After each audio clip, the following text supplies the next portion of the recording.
Hey, hello. Balik lagi di channel Spoiler Moon dan kita akan lanjutkan lagi cerita dari kisah Fang Yuan. Di part sebelumnya diceritakan kalau Fang Yuan akhirnya membunuh Ge Yao. Kenapa? Alasannya cukup sederhana karena Ge Yao tahu terlalu banyak tentang rahasia Fang Yuan. Karena itu, Fang Yuan berpikir bahwa memang Ge Yao harus disingkirkan. Jika memang begitu, kenapa tidak dibunuh dari awal? Alasannya cukup sederhana. Karena ketika dia mau menyeberangi wilayah dari tikus paku tanah, dia tidak bisa menyerang para gagak bayangan itu seorang diri. Maka dia membutuhkan Ge Yao di situ.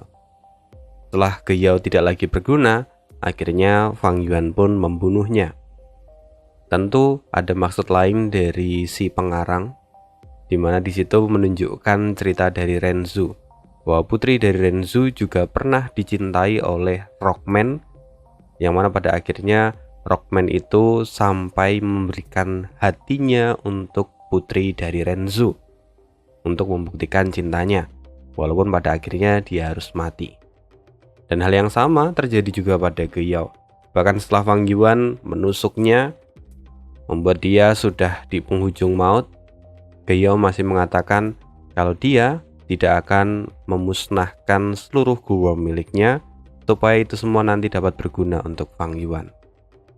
Cinta yang sangat besar tetapi dibalas dengan pengkhianatan. Bahkan setelah dikhianati pun, Ge Yao masih tetap mencintai Fang Yuan. Ini sesuatu yang deep sebenarnya, dan mungkin kita sebagai orang yang normal agak sulit untuk menerima kematian dari Ge Yao kemarin. Memang pengarangnya ini tuh agak lain. Ya mungkin karena itu juga kita kemudian jadi punya pandangan baru dan menikmati ceritanya. Kita akan lanjutkan lagi, di mana nanti kita akan mendengar bahwa Fang Yuan akan kembali ke desa Ge bersama dengan Ge Guang. Karena di part sebelumnya Ge Guang itu ditolong oleh Fang Yuan. Langsung aja kita akan masuk ke part 85. Ya, untuk rekan-rekan yang masih mau untuk berbagi dengan Mimin, mau traktir Mimin sedikit boleh banget, linknya bisa via traktir. Kita masuk ke dalam ceritanya. Saat ini Ge Guang tengah memimpin ekspedisi dari para bawahannya serta juga Fang Yuan. Mereka semua bertujuan untuk kembali ke desa Ge. Selama perjalanan mereka bertukar banyak cerita. Dan selama itu juga Fang Yuan menjadi sangat dekat dengan Ge Guang serta orang-orang yang lain. Bahkan Ge Guang sekarang sangat mengagumi Fang Yuan. Berawal dari aksi heroik Fang Yuan yang telah menolong Ge Guang, ditambah lagi dengan sikap dari Fang Yuan yang menunjukkan wibawa dari seorang senior yang sangat bijaksana. Itu membuat Ge Guang menjadi semakin mengaguminya. 5 hari berlalu dan akhirnya mereka semua tiba di markas dari klan Ge. Tempat itu adalah sebuah desa, namun tidak seperti desa pada umumnya. Terdapat banyak tenda di mana orang-orang tinggal, serta dilindungi dengan sebuah tembok besar yang juga dipenuhi dengan tanaman beracun. Itu adalah sistem pertahanan mereka untuk melindungi wilayah ini. Selain tembok yang besar, terdapat pula sebuah menara pengawas yang dijaga oleh seorang Master Gu. Mereka semua bersiaga 24 jam secara bergantian untuk terus menjaga teritori mereka. Setelah melihat Ge Guang datang, gerbang pun segera dibuka. Banyak Master Gu yang langsung keluar dan menyambut mereka. Bukan tanpa alasan. Meskipun Ge Guang itu masih muda, tapi memang dia adalah tuan muda dari klan Ge, serta reputasinya juga sangat bagus dan dia dihormati oleh banyak orang.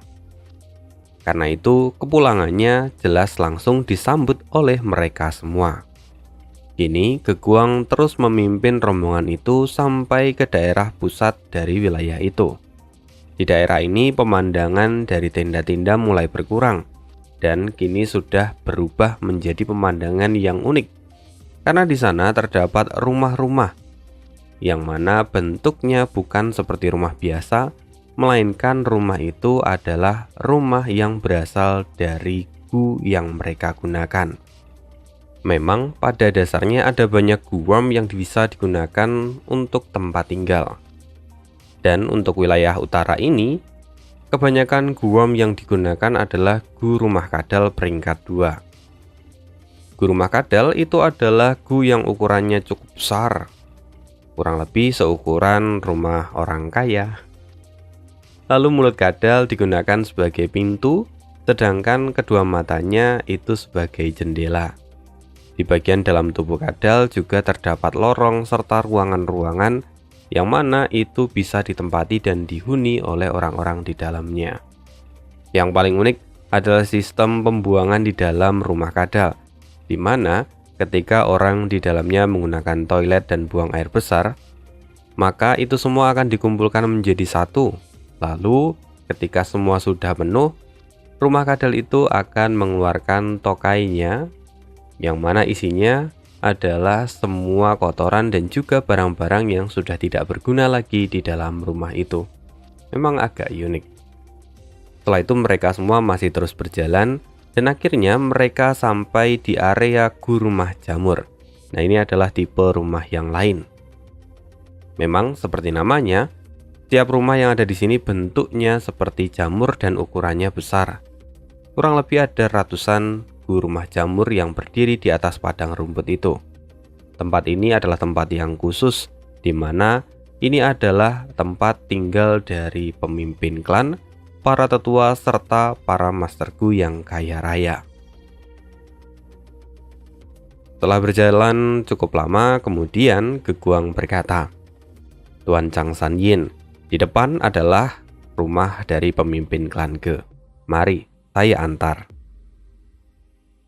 Mereka berjalan mendekati rumah itu, dan tak lama kemudian seorang pria paruh baya yang diikuti oleh master gu lainnya datang menyambut rombongan Fang Yuan. Pada saat yang sama Fang Yuan langsung tahu bahwa pria paruh baya ini adalah pemimpin dari klan Ge. Sehingga Fang Yuan segera memberikan hormat untuk menunjukkan rasa hormatnya. "Oh Tuan yang terhormat, Anda telah menyelamatkan anak saya. Itu artinya Anda juga telah menyelamatkan masa depan dari klan Ge. Mari Tuan, silahkan masuk. Kami sudah menyiapkan beberapa hidangan untuk Anda. Selain itu, saya akan meminta seseorang untuk memberikan makanan pada kawanan serigala Anda," kata pemimpin klan Ge sambil membungkukkan badannya untuk memberikan hormatnya pada Fang Yuan. "Tentu, terima kasih," jawab Fang Yuan dengan lembut, yang kemudian dia pergi mengikuti pemimpin dari klan Ge. Setibanya di dalam rumah, pemimpin klan Ge segera mengambil cangkir wine miliknya dan bersulang untuk Fang Yuan. Fang Yuan pun tersenyum, lalu dia pun segera meminumnya sampai habis. Seperti yang sering kita dengarkan, di komik manapun, di cerita manapun, ketika ada orang yang bersulang untuk orang lain, maka itu menunjukkan rasa hormatnya pada orang itu. Di sisi lain, ketika Fang Yuan menerima sulangan itu, maka dia harus meminum sulangan itu sampai habis. Kalau tidak, itu artinya Fang Yuan tidak menghormati mereka. Jadi Fang Yuan terus meminum teguk demi teguk untuk menghabiskan anggur di dalam cawan itu. Tidak hanya pemimpin dari klan Ge, Geguang serta para tetua juga melakukan hal yang sama, dan Fang Yuan pun minum banyak anggur malam ini. Malam itu menjadi sebuah pesta kecil yang meriah. Ada banyak cerita yang muncul di sana, dan ada banyak makanan yang dihabiskan di malam itu. Suasana yang ada di sana pun kini terasa sangat hangat. Lalu di tengah-tengah pesta, pemimpin klan Ge merasa penasaran dan bertanya pada Fang Yuan, "Tuan Chang San Yin, mengapa namamu terdengar sangat familiar? Apakah kamu adalah salah satu anggota dari klan Chang?" "Kebetulan saya memiliki beberapa kenalan dari klan Chang, dan juga putri keduaku menikah dengan salah satu anggota dari klan Chang." Mendengar itu Fang Yuan pun tersenyum. "Pemimpin klan Ge, saya tahu apa yang sebenarnya ingin Anda tanyakan. Identitas saya. Saya adalah anggota dari faksi Yuan Feng yang berasal dari klan Chang. Selain itu, saya adalah anak tunggal di keluarga saya, sekaligus keturunan dari generasi Chang. Ayah saya bernama Chang Sengdun dan ibu saya bernama Chang Cui, kata Fang Yuan yang ekspresinya perlahan berubah menjadi serius. Apa? Apakah ini sungguh adalah Anda, sang pahlawan Chang Sanyin yang terkenal itu? Kata pemimpin klan Ge yang terkejut mendengar cerita dari Fang Yuan. Memang benar, pada awalnya pemimpin klan Ge sudah menerima laporan tentang Fang Yuan. Tetapi dia merasa ragu ketika mendengar nama Chang Sanyin. Kini setelah mendengar semuanya, pemimpin klan Ge merasa tersentuh ketika mengetahui identitas yang diceritakan oleh Fang Yuan. Ge Guang yang mendengarkan percakapan ayahnya dengan Fang Yuan pun merasa heran. Chang Sanyin, siapakah itu? Pemimpin klan Ge menghela nafas sebentar lalu kemudian berkata, "Kamu masih terlalu muda, jadi hal ini wajar jika kamu tidak tahu. Ini adalah cerita lama yang mungkin sudah tidak didengar oleh para kaum muda." Lalu tak lama kemudian, pemimpin klan Ge kembali melanjutkan perkataannya. "Nak, bersulanglah untuk Chang Sanyin. Dia bukan hanya penyelamatmu, tapi dia adalah pahlawan dari dataran utara." "Ah, pemimpin klan Ge, Anda terlalu memuji saya. Saya hanya orang biasa dan bukan pahlawan. Mungkin semua ini berkat karunia dari surga sehingga saya bisa hidup sampai sekarang. Sayangnya untuk berhasil lolos dari kematian, saya menyegel diri dan tertidur selama 20 tahun. Dan kini ketika saya terbangun, semua terlihat sudah berubah. Saya adalah anak yang tidak berbakti, sehingga saya bahkan tidak memiliki muka untuk kembali ke klan Chang." Fang Yuan tampak tersenyum pahit, lalu air mata menetes mengalir di atas pipinya. Mendengar itu, pemimpin klan Ge pun tersenyum dan mencoba untuk menghibur Fang Yuan. "Tuan Chang Sanyin, apa yang Anda katakan?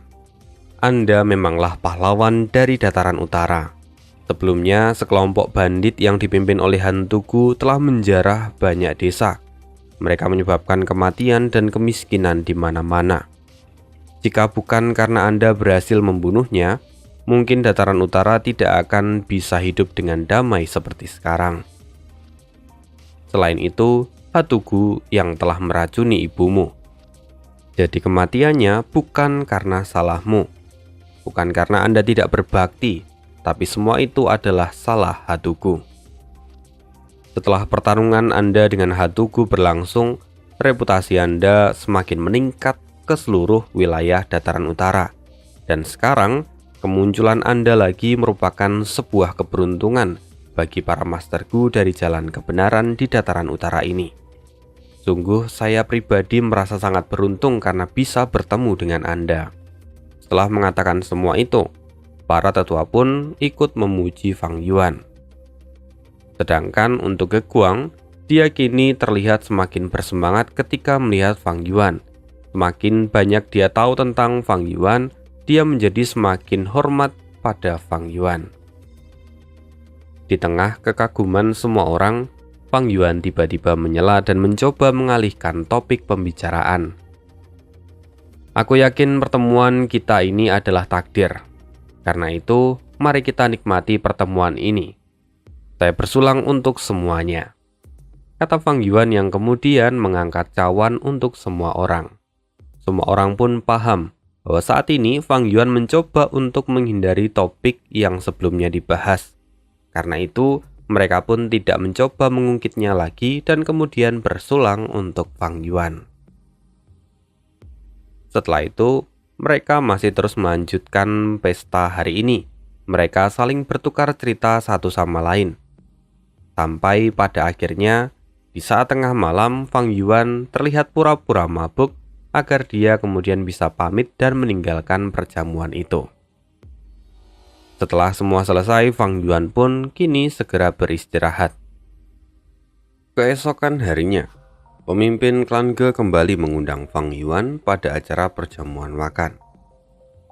Sebelum perjamuan dimulai, pemimpin klan Ge berkata, "Tuan Chang San Yin, terimalah 1 juta Primeval Stone ini.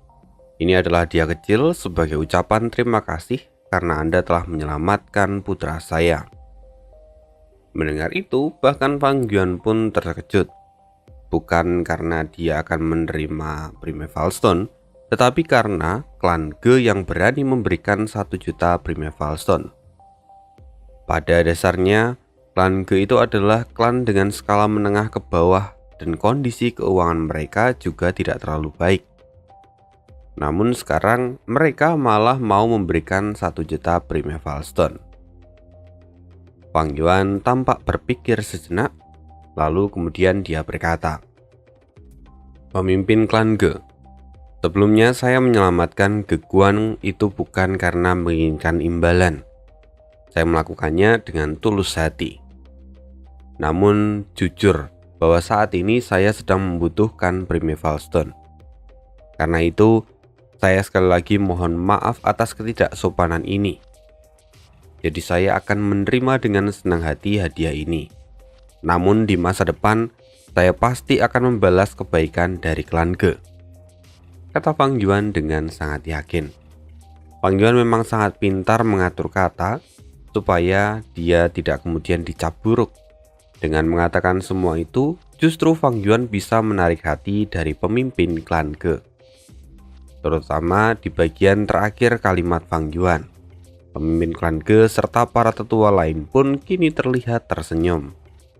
Bagaimanapun, mereka bisa membangun relasi dengan seseorang yang disebut sebagai pahlawan yang heroik. Itu tentu memberikan banyak manfaat untuk klan Ge sendiri. Lalu, perjamuan makan malam ini pun berlanjut, dan situasinya lebih ramai dibandingkan kemarin. Selama perjamuan, beberapa orang masih terus penasaran dengan kisah hidup Fang Yuan. Jadi Fang Yuan pun menceritakan beberapa kisahnya. Tentu saja, yang diceritakan Fang Yuan itu hanyalah skenario karangan darinya. Selain itu, Fang Yuan juga menceritakan bahwa dia sebelumnya telah terluka parah. Itulah yang menyebabkan tingkat kultivasinya menurun dari peringkat 4 tahap puncak menjadi peringkat 4 tahap awal. Dan dengan semua perkataan itu, orang-orang pun menjadi semakin percaya pada Fang Yuan. Bahkan tidak jarang dari mereka kini terlihat terharu serta sedih setelah mendengar semua cerita dari Fang Yuan. Singkat cerita, malam itu pun berakhir dan berlanjut ke hari ketiga di klan Shang. Mereka masih melakukan perjamuan makan malam yang meriah untuk Fang Yuan. Dan perjamuan makan malam hari ini dihadiri oleh seseorang tetua eksternal. Beberapa hari sebelumnya, saat Fang Yuan dan yang lainnya datang ke camp klan Ge, tetua ini mendapatkan tugas dari klan untuk mencari Ge Yao, sehingga dia tidak menghadiri 2 perjamuan sebelumnya. Saat perjamuan makan, tetua eksternal ini sedikit menceritakan hasil dari penyelidikannya. Ini semua salahku. Selama ini aku terlalu memanjakannya. Tapi aku tidak menyangka kalau dia akan benar-benar kabur demi menghindari pernikahan ini, kata pemimpin klan Ge yang tampak sedih. Ge Guang tampak berpikir sejenak, lalu kemudian menoleh ke arah Fang Yuan. "Oh iya, Tuan Chang San Yin, bukankah Anda baru saja keluar dari padang rumput beracun? Apakah mungkin dalam perjalanan Anda bertemu dengan adik perempuan saya?" Mendengar pertanyaan itu, Fang Yuan pun menjawab, "Sayangnya tidak. Aku hanya memiliki kawanan serigala yang menemaniku di dalam perjalanan. Kalian juga adalah manusia pertama yang kutemui setelah keluar dari padang rumput beracun." Mendengar jawaban dari Fang Yuan, Ge Guang pun hanya bisa menundukkan kepalanya. Ge Guang sadar bahwa padang rumput beracun itu adalah tanah yang sangat luas. Apabila Fang Yuan bertemu dengan Ge Yao, itu sungguh adalah sebuah mukjizat yang mungkin sulit untuk terjadi. Sayang sekali, aku sungguh tidak tahu kemana adik perempuanku itu melarikan diri. Dia bahkan tidak meninggalkan pesan apapun, Situasi sekarang semakin merepotkan. Putra ketiga dari pemimpin klan Man, yaitu Man Duo, terus mendesak untuk menikahinya. Tapi sekarang, Ge Yao telah melarikan diri entah kemana. Jika pernikahan ini sampai gagal, Man Duo pasti akan melampiaskan amarahnya kepada klan Ge. Kata Ge Guang yang kini tampak semakin sedih. Fang Yuan menyadari bahwa situasi dari klan itu sangatlah rumit. Jadi kemudian dia mencoba untuk memberikan solusi. Jika situasi klan Ge memang serumit ini, mengapa kalian semua tidak berencana untuk meninggalkan tempat ini? Bahkan menurut perkiraanku dalam 1 tahun ke depan, badai salju yang besar akan terjadi di sekitar sini. Untuk mengantisipasinya, klan Ge aku rasa bisa bermigrasi ke wilayah utara, sekaligus bisa berpartisipasi dengan para pahlawan yang berkumpul di sana dan mengandalkan klan Huang Jin. Dengan begitu, maka klan Ge bisa bersembunyi di tanah yang diberkati Wang Yin saat terjadi badai salju. Faktanya memang benar bahwa setiap 10 tahun sekali akan terjadi badai salju besar yang melanda seluruh wilayah dataran utara. Badai itu akan berlangsung selama berbulan-bulan dan menutupi seluruh wilayah itu hingga menjadi seperti dunia es. Sehingga tidak heran jika badai salju itu akan menimbulkan banyak korban jiwa. Setelah mendengar usulan dari Fang Yuan, pemimpin klan Ge menghela nafas panjang lalu berkata, "Saudara Sang Yin, saya sudah sangat tua dan tidak lagi memiliki ambisi yang membara. Jika klan Ge berlindung pada klan Huang Jin, maka klan kami akan terlibat dalam konflik yang besar dan resikonya pasti sangat luar biasa. Sehingga kami tidak akan mampu menanggung semua kerugian itu. Sebenarnya, wilayah ini juga tidak terlalu buruk. Tanah di sini subur dan juga terdapat banyak sumber daya yang melimpah. Bahkan di dekat sini ada lembah Hongyan, tempat di mana api bawah tanah selalu menyala. Jika selama badai salju klan Ge bisa memasuki wilayah itu, maka keselamatan kami sudah dapat dipastikan. Tapi sayang sekali, lembah Hongyan dikuasai oleh klan Man. Jika klan Ge ingin memasuki wilayah itu, maka kedua klan seharusnya memiliki ikatan yang kuat. Itu alasan mengapa pernikahan antara Ge Yao dan Man Duo akan memberikan manfaat yang besar untuk klan Ge.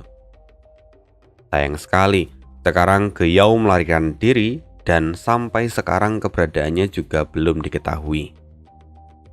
Mendengar semua itu, akhirnya Fang Yuan mengetahui tujuan utama dari pemimpin klan Ge, yang mana bukan untuk mendapatkan sebidang tanah, tetapi untuk mendapatkan perlindungan dari klan Man. Namun di sisi lain, Fang Yuan sendiri juga sedikit menyesali keputusan ini. Kenapa? Karena jika klan Ge mengikuti saran dari Fang Yuan, maka Fang Yuan bisa pergi ke wilayah utara dengan aman tanpa takut sedikit pun.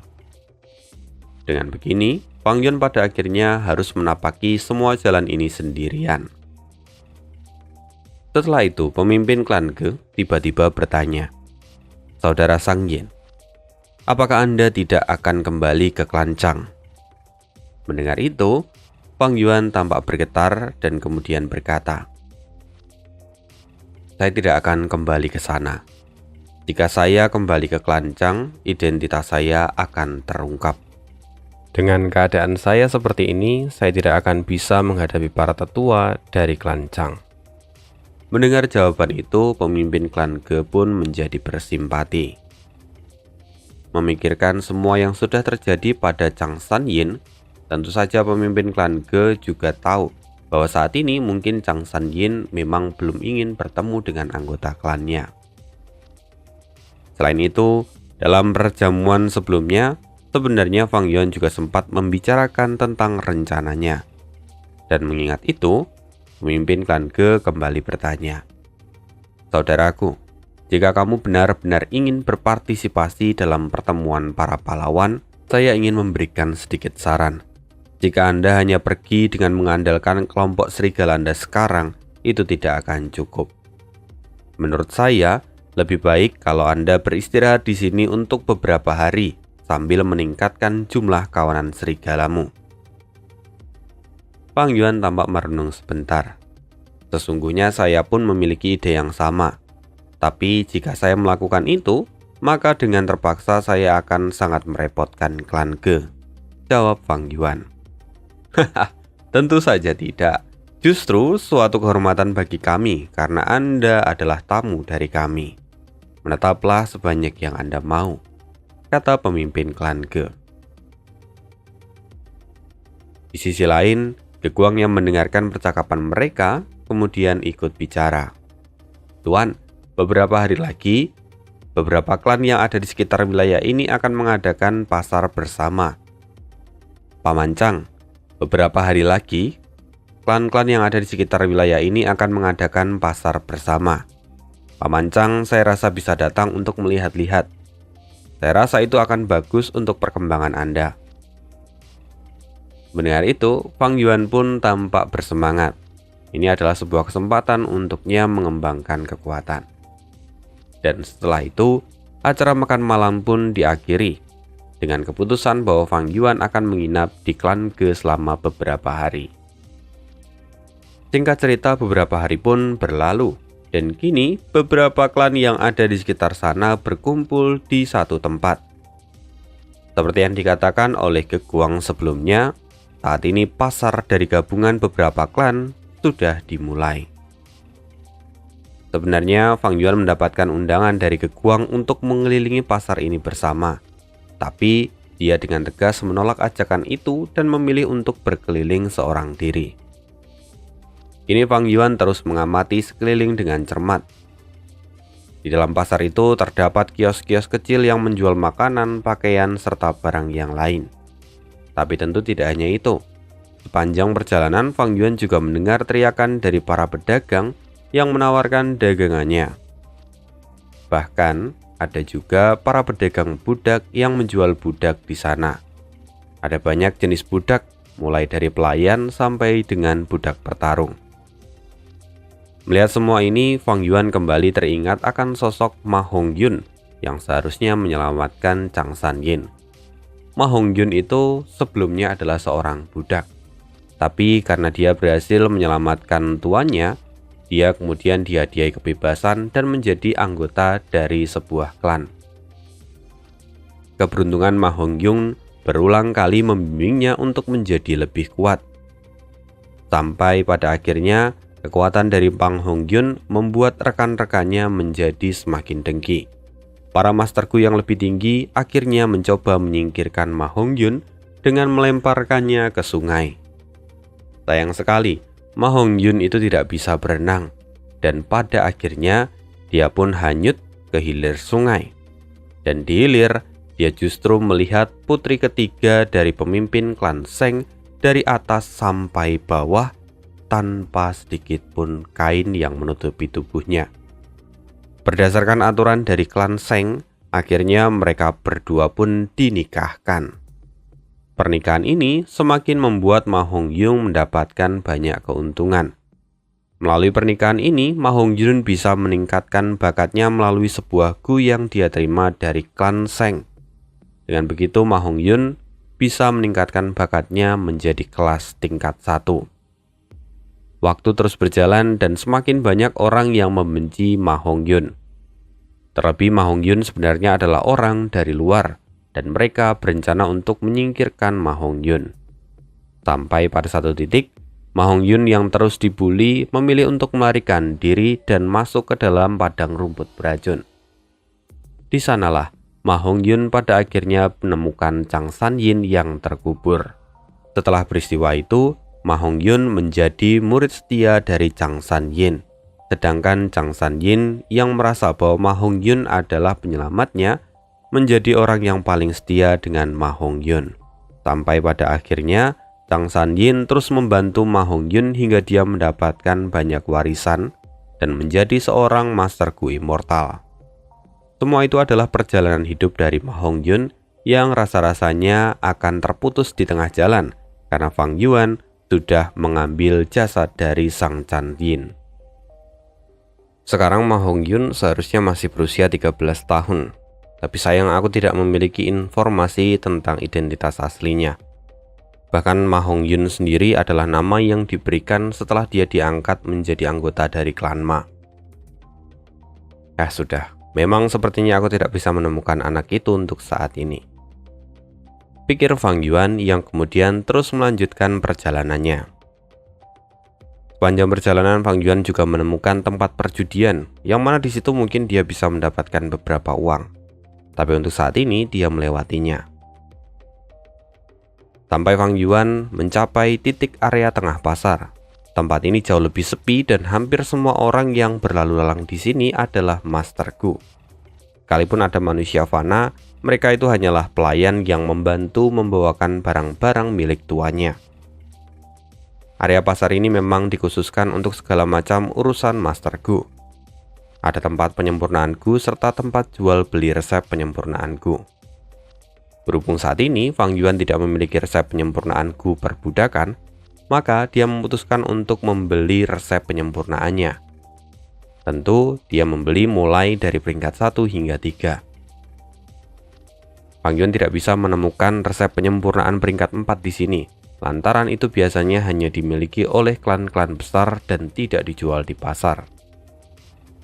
Setelah itu, Fang Yuan juga pergi ke distrik restoran, tapi sayang dia tidak bisa menemukan anggur dengan kualitas tinggi. Mungkin ada yang masih ingat kenapa Fang Yuan mencari anggur yang berkualitas tinggi?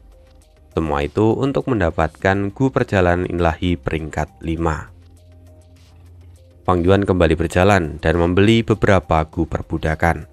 Dia mendapatkan sebuah Gu perbudakan peringkat 5 dan juga 38 Gu perbudakan peringkat 2. Fang Yuan terus melanjutkan perjalanannya dan mencoba untuk meningkatkan kekuatannya. Dia juga mencari Gu pertahanan, karena Gu pertahanan milik Chang San Yin sebelumnya hancur saat melawan Hatu Gu. Jadi Fang Yuan harus mendapatkan yang baru. Meski begitu, rupa-rupanya di sana Fang Yuan tidak bisa menemukan Gu pertahanan yang cocok untuk dirinya. Jadi dia memilih untuk tidak membelinya. Fang Yuan kembali berjalan dan dia akhirnya menemukan beberapa Gu yang cocok untuk dia beli. Salah satunya adalah Gu sayap elang peringkat 3 serta Gu api hantu peringkat 2. Gu sayap elang jelas ditujukan untuk mempercepat mobilitas Fang Yuan. Sedangkan Gu api hantu itu sebenarnya adalah Gu yang digunakan untuk menyempurnakan kembali Gu roda tulang milik Hatu Gu yang saat ini sudah menjadi milik Fang Yuan. Tapi sayang, Fang Yuan masih kekurangan satu bahan, yaitu Gu tulang bambu peringkat 1. Dia sudah mencari kemanapun tapi tidak bisa menemukannya. Semua ini lantaran Gu tulang bambu yang ada di pasaran sudah dibeli oleh seorang tetua eksternal dari klan Man. Fang Yuan kemudian mencoba menggali informasi tentang siapa sebenarnya tetua eksternal dari klan Man yang membeli Gu tulang bambu yang ada di pasaran. Dari para penjual, Fang Yuan tahu bahwa orang itu adalah Siwu, tetua eksternal dari klan Ma. Dia masih belum lama ini bekerja sebagai tetua eksternal dari klan Ma. Sekarang Fang Yuan mengingat nama itu. Mungkin di suatu hari dia harus melakukan perhitungan padanya. Setelah selesai semua, Fang Yuan pun akhirnya kembali dan meninggalkan pasar itu. Dan setelah 5 hari pasar itu ada di sana, Fang Yuan sudah menghabiskan lebih dari 500.000 Primeval Stone. Di sela-sela harinya, Fang Yuan juga terus mencoba meningkatkan kekuatannya.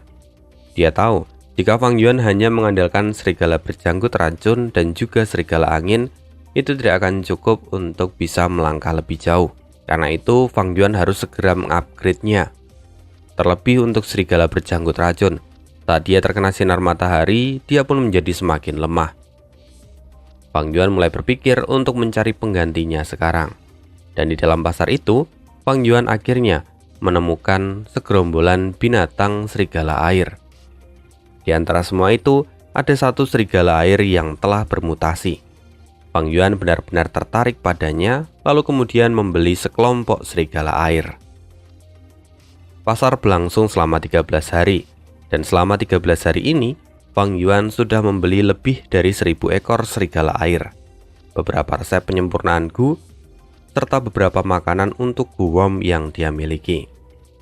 Setelah membeli semuanya, dari 1 juta Primeval Stone, kini hanya tersisa 3.000 Primeval Stone saja. Setelah itu, Fang Yuan kembali ke klan Ge untuk mulai berkultivasi lagi. Kini Fang Yuan menggunakan Gu Jiwa Serigala untuk memurnikan jiwanya sambil menyempurnakan Gu yang lain. Fang Yuan selama prosesnya mengalami 2 kali kegagalan, lalu kemudian berhasil menyempurnakan Gu Kulit Serigala Perunggu Emas peringkat 3 untuk menjadi Kulit Serigala Biru peringkat 4 miliknya. Gu itu adalah Gu tipe pertahanan. Meskipun itu adalah Gu yang umum, tapi setidaknya Gu Kulit Serigala Biru Langit ini bisa memperbaiki persoalan Fang Yuan yang tidak memiliki Gu tipe pertahanan. Setelah mengurung diri selama beberapa waktu, tiba-tiba Fang Yuan dikejutkan oleh suara tangisan dari luar kamarnya. Fang Yuan pun kemudian menghentikan kultivasinya dan melihat situasi yang ada di luar. Fang Yuan melihat salah seorang Master Gu yang ada di sana dan bertanya, apa yang terjadi? Setelah itu, Master Gu itu menjawab, Nona Ge Yao telah meninggal. Tim investigasi menemukan potongan dari pakaian Nona yang robek di padang rumput beracun.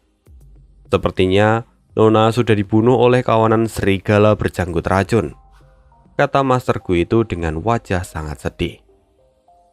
Memang sudah 1 bulan Fang Yuan berada di situ, dan pada akhirnya kematian dari Ge Yao tidak mungkin tersembunyi selamanya. Ketika berita itu menyebar, banyak anggota dari klan Ge yang menangis dan meratapi kepergiannya. Memang benar bahwa Ge Yao itu adalah putri yang nakal, tetapi dia juga sangat dicintai oleh rakyatnya. Dia adalah orang yang sangat baik dan perhatian. Oh putriku, ayah yang salah, ayah yang sudah membuatmu seperti ini, kata pemimpin klan Ge yang terus menyalahkan dirinya sendiri. Sejak mengetahui kematian dari Ge Yao, saking terpuruknya, pemimpin klan Ge akhirnya jatuh sakit dan tidak bisa bangun lagi. Selama pemimpin klan Ge jatuh sakit, Ge Guang kemudian mengambil alih posisi pemimpin klan dan kemudian dia juga dibantu oleh para tetua klan yang lain. Tidak dapat dipungkiri bahwa kematian dari Ge Yao memberikan dampak yang besar untuk klan Ge. Bahkan, saat ini Man Duo sudah mengambil tindakan yang tegas. Klan Man semakin memberikan tekanan yang kuat pada Ge Guang. Namun di sisi lain, klan Ge hanyalah klan kecil yang tidak bisa dibandingkan dengan klan Man. Sehingga pada akhirnya, Ge Guang sekarang hanya main pasif dan dia tidak bisa melakukan apapun. Di mata Ge Guang saat ini, klan Ge benar-benar ada di ujung tanduk. Setelah mengetahui semua situasi yang terjadi, Fang Yuan kemudian kembali ke kamarnya dan kembali melanjutkan kultivasinya. Dia berpikir bahwa semua ini tidak ada urusan dengannya. Fang Yuan kembali mengaktifkan Gu Jiwa Serigala. Dan dalam sekejap, jiwa serigala itu menabrak tubuh Fang Yuan dan langsung mencoba bergabung dengan jiwanya. Fang Yuan terus menyempurnakannya dan sampai pada akhirnya, setelah Fang Yuan menguasai Gu Jiwa Serigala, jiwa Fang Yuan kini berubah menjadi setengah manusia dan setengah serigala. Bisa disebut, Fang Yuan saat ini adalah manusia serigala. Pastinya, jiwa manusia serigala itu jauh lebih kuat dibandingkan jiwa manusia biasa. Sebelumnya saat Fang Yuan masih memiliki jiwa manusia biasa, dia bisa memperkuat jiwanya hingga 100 kali jiwa manusia. Tapi sekarang setelah berevolusi menjadi jiwa manusia serigala, Fang Yuan bisa memperkuat jiwanya hingga 1000 atau bahkan 10.000 kali jiwa manusia. Ini adalah sesuatu yang besar untuk Fang Yuan. Lalu setelah beristirahat sebentar, Fang Yuan kemudian mengeluarkan Gu kekuatan 10 Jun. Setelah itu Fang Yuan menyuntikkan Primeval Essence miliknya. Kemudian Gu kekuatan 10 Jun itu terbang ke atas kepala Fang Yuan dan mengeluarkan cahaya aneh yang kemudian menyinari seluruh tubuh Fang Yuan. Namun sebelum prosesnya selesai, tiba-tiba seseorang mengetuk pintu masuk dan Fang Yuan segera menghentikan proses penyempurnaannya Lalu dia berkata, "Paman Chang San Yin, Junior Geguang ingin bertemu dengan Anda." Fang Yuan pun tidak membuang waktu dan mempersilahkan Geguang untuk masuk ke kamarnya. Sekarang kondisi Geguang terlihat sangat menyedihkan. Bahkan ada banyak luka di sekujur tubuhnya. Saat melihat Fang Yuan, Geguang segera berlutut di tanah dan berkata, "Paman, tolong selamatkan aku." Apa yang terjadi? Apakah klan Man menyerbu klan Ge dengan kekuatan penuh? Tanya Fang Yuan. Geguang pun menjawab, "Klan Man tidak menyerang dengan kekuatan penuh, tapi mereka memang menyerang sekarang." Putra ketiga pemimpin klan Man, yaitu Man Duo, mendapatkan kabar jika ayah saat ini terbaring di tempat tidur dan tidak sadarkan diri. Oleh karena itu, Man Duo bersama dengan para ahli dari klan Man segera datang ke camp klan Ge untuk mengurus kita.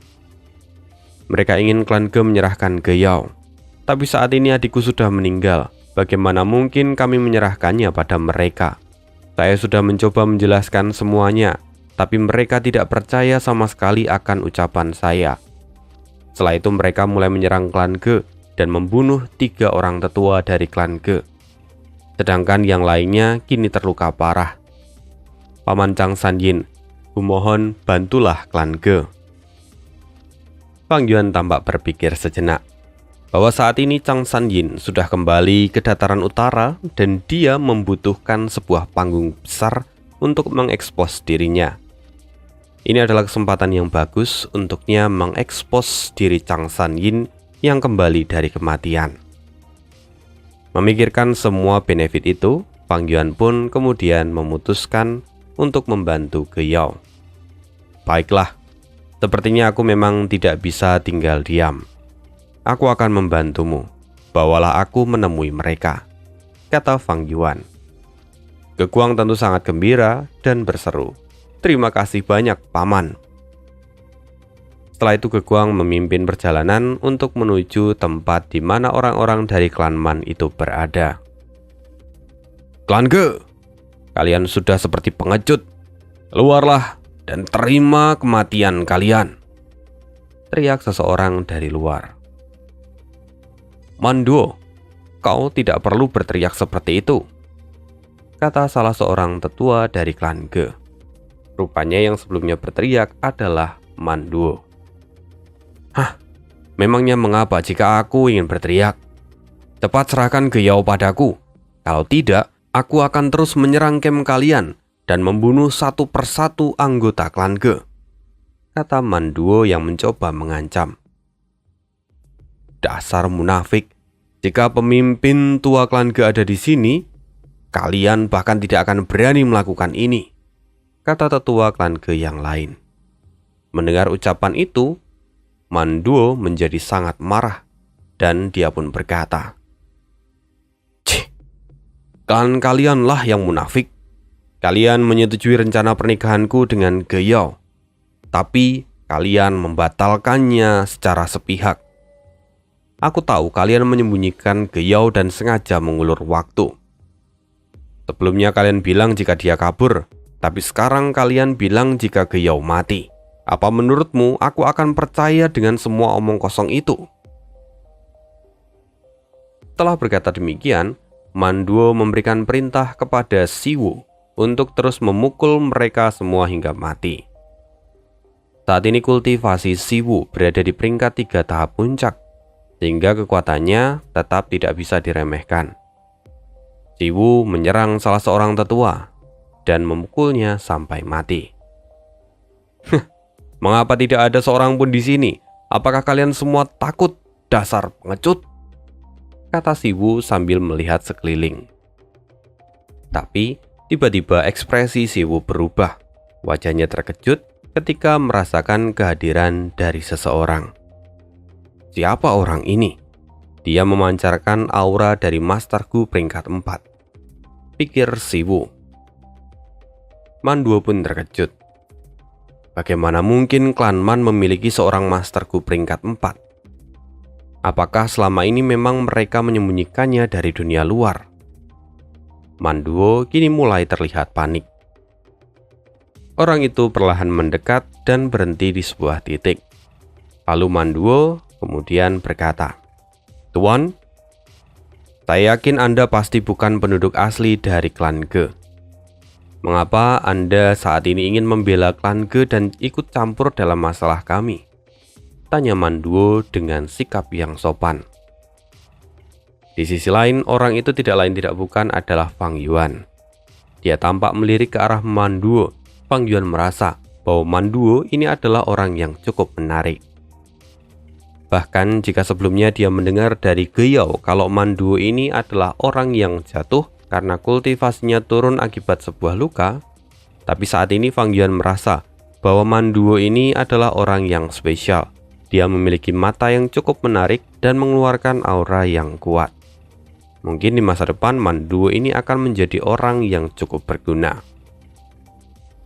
Setelah itu Fang Yuan pun berkata, "Saya adalah tamu dari klan Ge.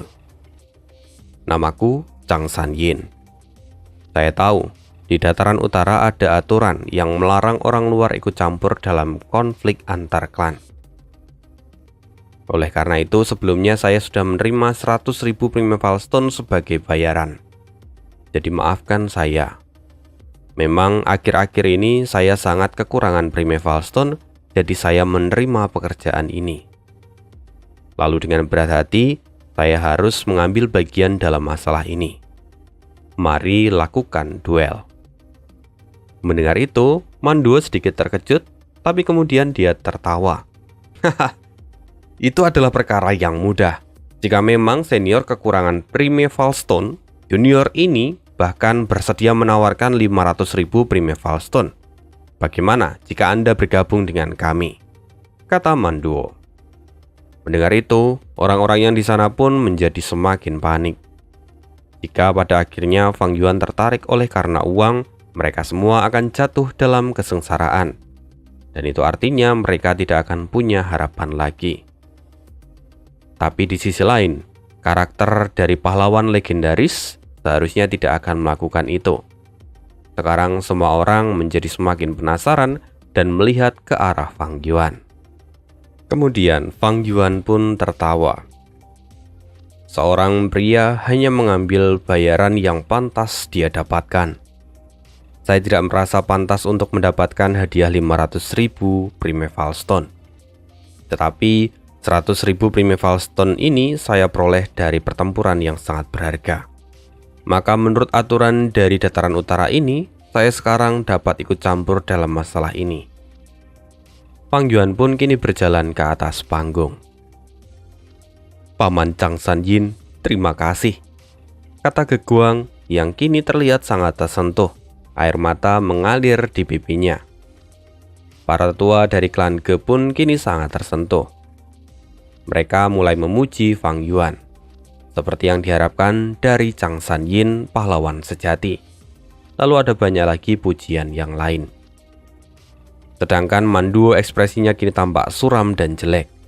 Dia tahu bahwa tidak perlu bicara lebih banyak lagi. Dia hanya bisa menutup mulutnya dan menatap Siwu. Siwu sendiri merasakan tatapan dari Manduo dan hatinya terasa getir. Dia baru saja bergabung dengan klan Man, dan belum lama dia menjadi seorang tetua eksternal. Dia tentu sangat ingin memberikan kontribusi pada suku itu. Meski sekarang budidaya dari Manduo itu masih rendah jika dibandingkan dengan Fang Yuan, tetapi dia tidak bisa melakukan apapun. Dia harus melawan Fang Yuan. Kali ini adalah pertarungan dari seorang Master Gu peringkat 3 tahap puncak dengan seorang Master Gu yang berada di peringkat 4 tahap awal. Fang Yuan tersenyum lalu kemudian berkata, "Mari mulai ini." Setelah itu Fang Yuan segera mengaktifkan sebuah gu yang kemudian membuat bulu serigala biru muda tumbuh di sekujur tubuhnya. Wajahnya tampak serius menatap Siwu. Sedangkan Siwu sendiri hatinya tenggelam setelah melihat semua itu. Itu adalah gu kulit serigala biru. Memang pada dasarnya gu kulit serigala biru adalah gu peringkat 4 yang sangat umum. Tapi meski sangat umum, pertahanannya bukanlah sesuatu yang bisa diremehkan, terlebih oleh Master Gu peringkat 3 seperti dirinya. Pada akhirnya, Si Wu tahu bahwa pertarungan ini akan berakhir dengan sebelah pihak.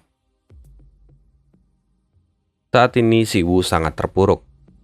Belum lagi setelah pertarungan sebelumnya, saat ini Primeval Essence miliknya hanya tersisa sekitar 30%. Dia harus melawan seorang Master Gu peringkat 4 tahap awal dengan kekuatan yang masih 100%. Ini adalah pertarungan kematian untuk dirinya, tapi dia juga tidak bisa kabur.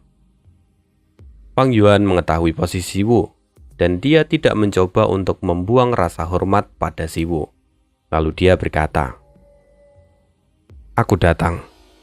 Segera dia mengaktifkan Gu Serigala Pelari Cepat. Fang Yuan melesat seperti anak panah dan segera muncul di belakang Si Wu. Si Wu sudah putus asa, dia tampak sangat ketakutan. Lalu Si Wu segera memanggil 3 perisai tulang terbang miliknya. Fang Yuan menghantam perisai tulang itu dan menghancurkannya dengan sangat mudah. Si Wu akhirnya terlempar dan tersungkur di atas arena. Fang Yuan berhenti sejenak, lalu kemudian dia berkata, "Gerakan apa lagi yang kamu punya? Gunakan semuanya," kata Fang Yuan. Mendengar itu, semua orang pun bersorak. Mereka tahu bahwa inilah jati diri dari seorang pahlawan yang sejati. Dia bahkan tidak langsung menghajar lawannya yang tidak berdaya. Dia memberikan waktu dan kesempatan supaya Si Wu bisa mengatur nafas. Kini Si Wu hanya bisa berteriak dan mengerahkan seluruh kemampuannya untuk menyerang Fang Yuan. Dia berlari membabi buta dan mencoba menyerang Fang Yuan dengan segala kemampuannya. Tapi sayang, semua itu bahkan tidak bisa menyentuh Fang Yuan. Dia tidak bisa melukai Fang Yuan. Sampai pada titik akhir, Fang Yuan mengulurkan satu jarinya dan dengan segera menghantam tengkorak dari Si Wu. Si Wu terpental ke belakang dan dia langsung pusing karena semua itu, hingga akhirnya dia kehilangan keseimbangan dan terjatuh di tanah. Kini Si Wu sudah kalah dan semua orang berteriak supaya Fang Yuan menghabisi Si Wu. Tetapi Fang Yuan tidak melakukannya.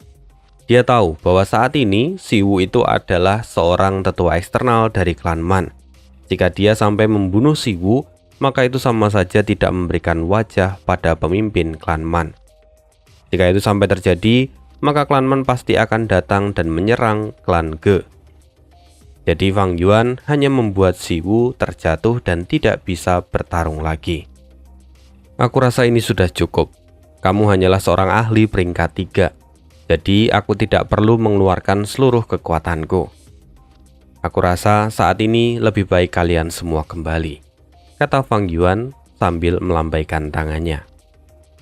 Tapi Ge Guang langsung berteriak, "Paman Chang Sanyin, kamu tidak bisa membiarkan ini. Tolong bunuh dia." Namun Fang Yuan sama sekali tidak mengabaikan teriakan dari Ge Guang.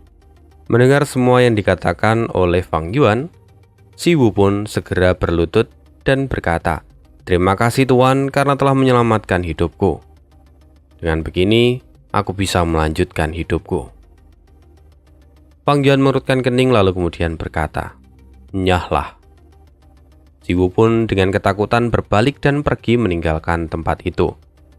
Sedangkan Manduo yang sebelumnya sangat arogan, kini hanya bisa pergi dari sana. Sebelum dia pergi, dia masih memberi hormat ke arah Fang Yuan dan berkata, "Senior, saya akan pergi." Pada akhirnya, anggota kelompok dari klan Man yang dipimpin oleh Manduo pergi meninggalkan klan Ge dan tidak membuat onar lagi. Dan sekian dulu cerita hari ini. Kita akan sambung lagi di part 96. See you again di next video dan bye.